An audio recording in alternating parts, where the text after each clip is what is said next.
Alam raya ini milik Allah. Dan semua di alam raya ini milik Allah. Maka dipilih dan dipilih itu terserah yang punya apa terserah kita. Apa terserah kriteria, apa terserah definisi. Dalam konteks kita sebagai objek diambil, tentu terserah yang punya. Kemudian Allah bilang, orang-orang itu saya pilih. Nah kalau milihnya Allah berdasar kepunyaan, tentu Allah boleh dong memilih orang yang sebetulnya berstatus dolim. Ya tapi ya tetap dia dolim, tapi ya tetap dipilih. Kenapa ya? Karena Allah yang punya. Saya misalnya orang kaya, boleh nggak punya HP buruk? Boleh kan? Terserah saya. Saya orang kaya, beli HP mahal, medium dan paling buruk. Boleh enggak? Boleh, saya yang punya. Nggak boleh, Gus, dengan orang kaya harus beli HP yang mahal. Yang bilang harus siapa? Nah kegoblokan kita ini seperti ini. Nak wong sugih HP ini kudu larang. Nak wong alim kudu bojone ayu. Sing kudu darani kudu ayu ku sapa? Nak maji jalan yang dumdu swarga lho kudu iku sing swargane mbahmu tapi kudu. Nah, kita ini sering berpikir ngatur Tuhan. Nah, Indonesia negara yang mayoritas muslim terus Islam Indonesia kudu dadi sampling Islam seluruh apa? Dunia. Ya ora usah sombong ngono ya keben mayoritas juga wonge kakean ngono ae ora perlu GR jadi sampling percontohan Islam internasional ora perlu ngono. Lah misalnya terus jadi contoh misalnya Masjid Haram niru Jumatan ning Indonesia berangkat mbek do rokokan. Bariku teki diusep-usepno ning pojok pager. Lah misalnya wong Mekah terus do ngono kabeh karena mencontoh Islam Indonesia. Kacau gak? Ora usah GR ngono biasa wae. Napa? Biasa wae. Terus misalnya mencontoh Islam Indonesia nak ziarah Wali Songo terus tahlilan nunggu nganti setengah jam. Lah terus raudhah dikepung ngono rak macet Mekah Madinah. Mergo agar ziarah Nabi terus lungguh apa? Sak jam. Nah ning wali sak jam ning Nabi 2 jam lah kira-kira gitu. Ya malah nganyak Kanjeng Nabi dong. Nabi sekaruan afdhalul khalqi mbok dongakno wa maghfir lahu warhamhu. Niku malaikat sak langit misah. Ya Nabi kok dongakno di sepuro. Kowe tapi butuh sepuro kan. Enggak boleh doakan Nabi gitu, enggak boleh. Wa sholli ala sayyidina Muhammad wa ala alihi, enggak boleh pakai ighfir lahu. Masalahnya tahlilan apa alam donga iku terus kamu gunakan.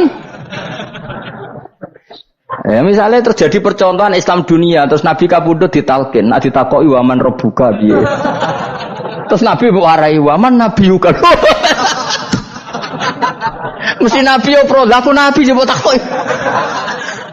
Jadi kita ini sering kumo luhur karena kita mayoritas terus jadi percontohan Ora usah ngono.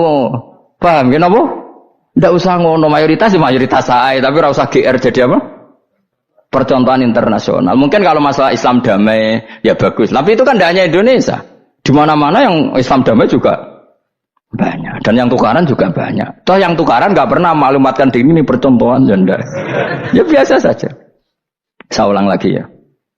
Maka menurut saya nggak akan benar pendapat Khawarij atau pendapat Islam yang keras bahwa orang dosa besar itu keluar dari Islam. Karena ketika Allah mengatakan kemudian aku pilihkan kitab ini tak kasihkan orang-orang yang saya pilih, itu diantara yang pertama adalah meskipun mereka sebagian tetap zalim. Artinya tetap zalim itu tidak menjadi dia keluar dari status Islam. Paham ya? Sekarang saya tanya, yang dikatakan warga Indonesia itu siapa? Ya siapapun yang bergeografis di Indonesia, lahir sebagai akte Indonesia, ya orang Indonesia. Kemudian ada yang penjahat, ada yang maling, kita penjara. Apa dia keluar dari kebangsaan Indonesia? Enggak kan? Sama ketika orang Islam menjadi zina dan fasik koruptor, keluar dari Islam enggak? Enggak. Karena Allah tetap bilang faminhum. Apa? Faminhum. Jelas ya? Wes kayak gak ngarah Khawarij. Kenapa? Kalau Khawarij cara berpikir itu ekstrim. Setiap dosa besar itu mengeluarkan orang dari status Islam. Oh, itu bahaya sekali. Karena nanti kalau itu iya, kita akan kehilangan banyak orang nopo Islam. Makanya Nabi nanti ngendikan, saya berharap yang nanti masuk surga dari umatku itu separuh, 2/3. Itu kata ulama-ulama. Kalau kita pakai mazhab Khawarij, orang Islam itu tidak sampai 1/3. Karena banyak yang keluar dari Islam. Duwe keris gak Islam, duwe akeh ra Islam, nglakoni jimat gak Islam, nyekel patok gak Islam, dosa gede gak Islam, korupsi gak Islam. Terlalu banyak yang kita usir dari Islam. Lalu kita ngusir atas nama apa? Coba. Kalau atas nama Tuhan, kamu tidak Tuhan. Atas nama wakil Tuhan, Tuhan tidak pernah mewakilkan ke Anda. Ora ana mandate. Yang kita tahu dari Quran ya ayat ini, tsumma awrasnal kitabal ladzi nastafaina min ibadina. Kemudian kitab ini tak kasihkan orang-orang yang saya pilih, dan orang yang saya pilih itu faminhum zalimul li nafsi, dan sebagian dari itu adalah orang zalim, dan itu jelas bagian dari itu. Artinya keluar apa masuk? Keluar apa masuk? Masuk. Meskipun ya yang zalim tetap berstatus zalim, kayak warga Indonesia, ini semua warga Indonesia. Paham ya? Yang maling ya tetap warga Indonesia, meskipun ya tetap maling. Jelas ya? Itu tenan orang itu. Makanya ahli sunnah itu pendapatnya falam nukafir mu'minan bil wisri. Kita tidak akan mengkafirkan orang mukmin hanya karena melakukan dosa. Kenapa ya? Karena Allah bilang faminhum setengah sangking itu masuk bagian. Dan itu luar biasanya Allah disebut istofaina. Tetap orang-orang pilihan. Maka ini penting saya utarakan supaya kita ini tidak sok-sokannya. Terus yang zalimul li nafsi pun potensi dimaafkan sama Allah. Asal dia tobat, dan tobat itu sama Allah nggak ada batasnya. Malam yuhur kiri sampai apa? Nafas apa? Terakhir. Dan kadang orang itu sebetulnya nggak niat tobat, cuma ada perilaku tertentu sehingga dan Allah itu simpati. Itu juga banyak yang diterima tobatnya Allah. Makanya kata ulama-ulama itu, istighfar itu tidak syarat diampuni. Yang menjadi orang terampuni itu kehendak Allah. Istighfar itu bagian kecil dari syarat-syarat itu. Bisa saja orang tanpa istighfar tapi diampuni Allah. Misalnya Allah dawuh wa yaghfiru ma duna dzalika liman yasha. Itu bukan liman yastaghfir tapi liman yasha. Contoh masyhur kan, kamu pernah dengar kan, ada orang nakal itu mau misah itu ya kira-kira lonte atau apalah. Dia datang pulang ketika melihat anjing ngeleti pasir, dia berpikir ini kehausan kayak saya. Kemudian dia turun ke sungai memberi minum anjing itu, kemudian Allah memaafkan dia karena itu. Pas itu di semua hadis riwayatnya dia tidak pernah istighfar. Telah punya perilaku yang menjadikan dia diampun. Banyak enggak seperti itu? Banyak, makanya wa yaghfiru ma duna dzalika liman yasha. Mayasa itu ya yang digedaki Allah. Bisa saja kalian ini sering istighfar tapi enggak dimaafkan Allah. Tapi delala punya satu perilaku yang cara Allah itu penting, kemudian dimaafkan. Kayak Saharatu Fir'aun itu dia tidak pernah istighfar, tukang sihir Fir'aun. Dia diampuni Allah, dikasih iman tuh gara-gara jadi wong Jogja. Terus ngono tok. Jadi pas mau duel adu sihir. Iku dalah dekne mendingan ya. Qalu ya Musa imma antulqiya wa imma annakuna nahnul mulkin. Monggo jenengan riyen napa kula riyen. Dadi gara-gara dekne didikan Jogja niku. Lah wong ape duel, mestinya tarung itu semakin cepat mengambil kesempatan kan semakin menang. Ini sudah jelas tarung. Ngapunten jenengan riyen napa kula. Lha iku pangeran itu terus simpati. Wong kok sopane ngono napa? Akhirnya Allah memberi iman gara-gara apa? Imma antul kia wa imma annakuna nahnul mulkin. Monggo jenengan riyen. Lah Musa juga, Allah juga gak terima kalau nabinya kalah sopan. Sehingga Allah memerintahkan Musa adalah sopan. Mboten jenengan mawon. Jadi Nabi Musa qala bal alqu. Jadi Nabi Musa enggak jenengan riyen mawon.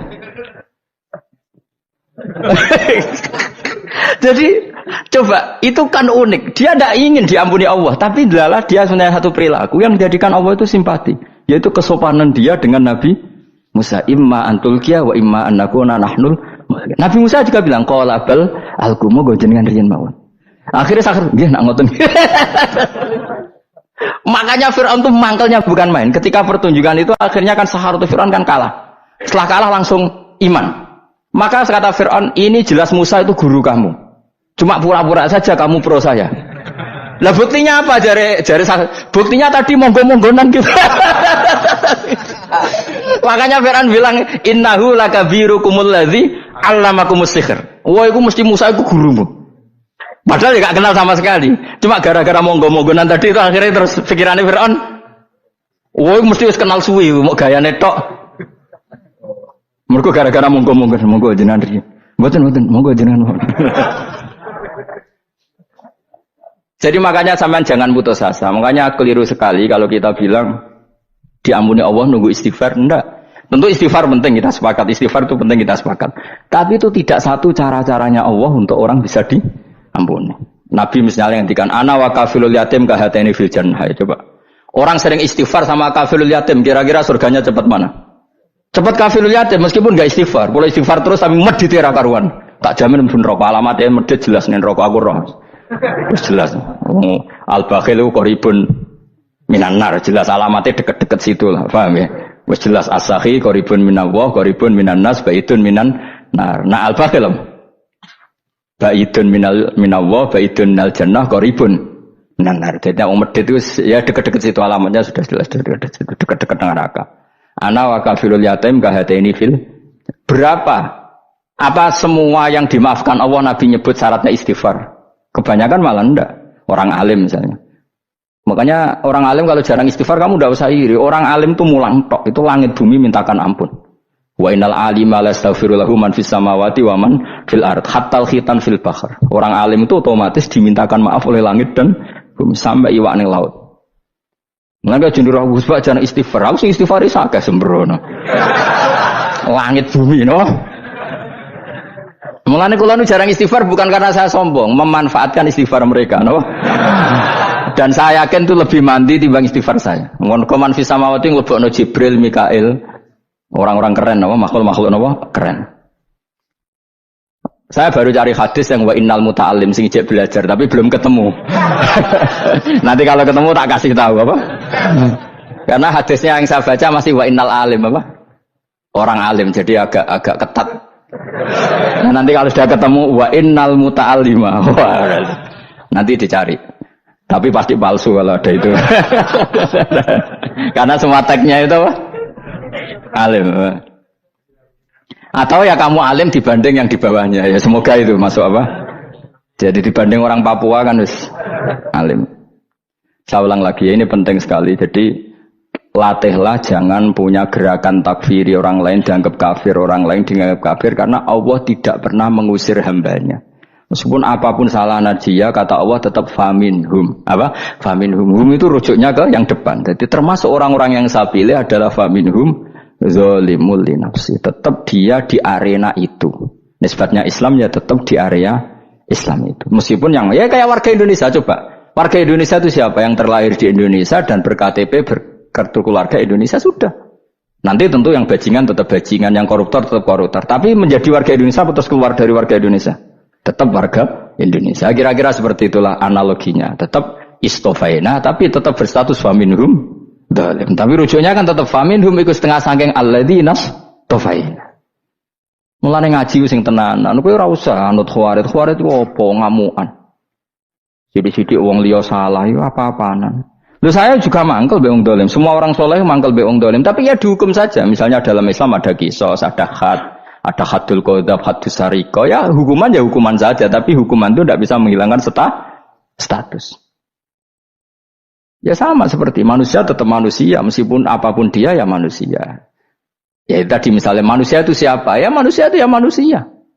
Terus kamu bikin orang yang standar ideal manusia adalah yang berperilaku baik, yang enggak pernah salah. Kemudian kalau Zaid itu maling berarti tidak manusia. Terus barangnya apa? Ketek.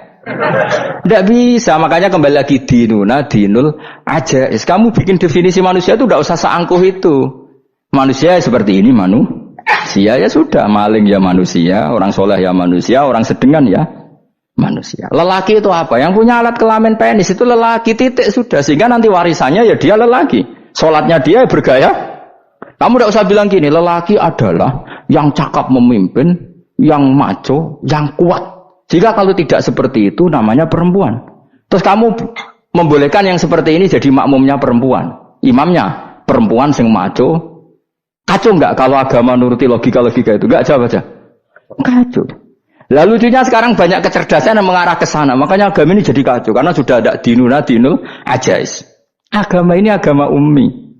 Ya agama ini agama ummi. Kata Allah huwallazi ba'atsa fil ummiyin. Ummiyin itu lugu itu polos. Jadi kalau orang polos misalnya gini, ini apa? Kira-kira kalau jawab orang polos ini, jam. Bagus kan jawab jam. Jam untuk apa? Penunjuk waktu ya sudah seperti itu. Tapi kalau orang engkek, ini itu apa jam? Itu barang murahan. Bulat kan oleh jawab. Ono numpak mobil carry itu apa? Itu black melaku. Yang mobil itu Alphard. Jadi kacau. Enggak boleh agama dibawa ke sana. Apa? Agama di sana dibawa ke sana. Nah itu madzhabnya ahli sunnah apa? Wal jamaah. Ketika Rasulullah ngendikan la yu'minu ahadukum hatta yuhibba li akhi, ora kok diarti ini ora iman Jika yang menyala itu tidak iman, tidak seperti itu cara mengartikan ahli sunnah wal jamaah. Karena status itu tidak pernah hilang. Yang hilang hanya kesempurnaannya. Paham ya? Kesempurnaan kita jadi manusia hilang karena kita maling, karena jadi koruptor. Tapi tetap kita manusia. Kesempurnaan kita sebagai orang mukmin hilang kalau kita fasik. Tapi kita tetap mukmin. Paham ya? Makanya setiap hadis gitu kata ahli sunnah la yu'minu imanan kamilan. Wes dong ya. Dong. Ya terus alhamdulillah subhanallah. Ya doa alim mas malam rolikur. Malam Lailatul. Aku kadang yang melok goblok aduh. Saya tuh sering dididik sama bapak saya, sekumpul wong akeh kudu melok goblok guys. Makanya bapak itu kalau ada orang pidato, bapak kan juga enggak suka pidato juga, tapi ya kerso kadang-kadang. Saya pun kadang-kadang kerso. Asal sing utus pernah guru, pernah sepuh kadang kerso. Nah, bapak nak bahas pengajian diomongin balik dari bapak, malah bingung. Ini ngomong apa wae. Coba kita dengan PD-nya bilang Lailatul Qadar itu 21 sampai berapa? 29. Lailatul Qadar. Warna iki malam Lailatul Qadar. Lalu Lailatul Qadar keren tuh karena apa coba? Karena nuzulul Quran.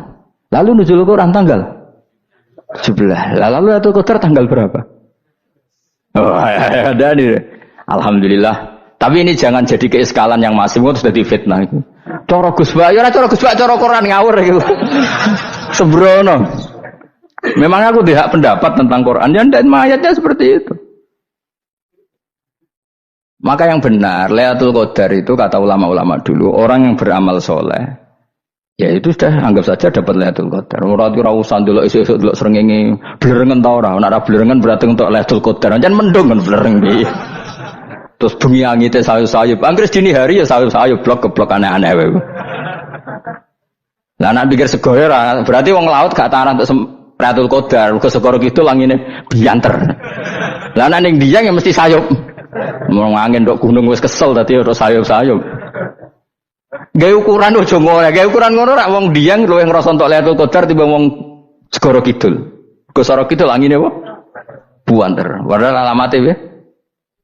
Sayup-sayup. Mana-mana. Maksudnya alamat ngono iku ora ngono, maksudnya ayat iku Kanjeng Nabi mbadhawuh ngono, maksudnya ora ngono. Wes dong ya. Ayo Lailatul Qadar tanggal aku semeneng wong bodho. Kowe enak urip wis happy no.